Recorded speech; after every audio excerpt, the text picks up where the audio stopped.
ক্রোসেন্টা গাছে ফুল ফুটে যাওয়ার পর কয়েকটি কাজ যদি আপনি না করেন তাহলে পুনরায় আবার ফুল পাবেন না। এই যে ক্রোসেন্টা গাছটা, এর ফুল এইগুলো দেখছেন, এই যে সুটির মতো কালো হয়ে গেছে, এইগুলো ফুল শেষ হয়ে, অনেক ফুল হয়েছিল, এগুলো শেষ হয়ে শুকনো হয়েছে। এই যে এটা শেষের মুখে, এইগুলো শেষের মুখে, আর এইগুলো এখনো কিছুটা ফুটবে।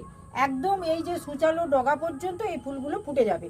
তো এই ফুলগুলো ফোটার পর প্রথমেই এই কাজটা, এই যে সুটিটা শুকনো, এইগুলো কেটে দিতে হবে, সমস্ত কেটে দিতে হবে পরিষ্কার করে।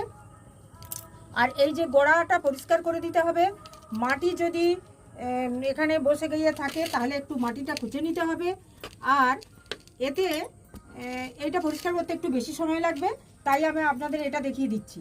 এইটা আমি কিছুটা পরিষ্কার করে ফেলেছি, তবু এখানে এই যে করার পরে দেখুন ছোট ছোট নতুন কুঁড়ি আসছে। এই কুঁড়িগুলোই এটা লম্বা হবে, লম্বা হয়ে একদম এই ডগা পর্যন্ত এগুলো ফুটতে থাকবে। তাই প্রথমেই এইগুলোকে কেটে দিতে হবে। এখানে আর আমার তেমন নতুন পুরানো কুঁড়ি নেই, ফুটে যাওয়া সুটি নেই, তাই এখানে আমি এর গোড়াটা খুঁজে দিয়ে এখন একটু সার দিব। তো এটা যাতে পুনরায় গাছ ভরে ফুল আসে। তো এখন এতে আমি যেটা দেব সেটা হলো একটু তরল সার। এই তরল সারটা কলার খোসা ভেজানো এবং পেঁয়াজের খোসা ভেজানো জল। আর এতে প্রথমে দেব কিছুটা ভার্মি কম্পোস্ট। দেব।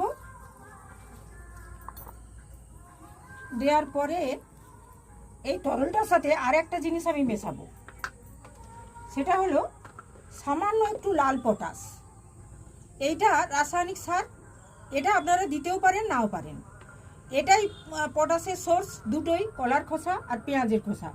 তো আমি সামান্য এতে দিলাম। রাসায়নিক সার যত কম দেবেন তত ভালো, আরও কমিয়ে দিচ্ছি আমি। আর এতে তাহলে কি হবে, এখন এটা কাজ করে ফুলটা চলে আসবে। যতটা পরিমাণ ততটা দেবেন। এইভাবে আপনাদের ক্রোসেন্টা গাছ থাকলে তার যত্ন করুন, তাহলে এটা বারবার ফুল দিতে থাকবে। এখন শীতের দিন পর্যন্ত এটা ফুল দিয়ে যাবে।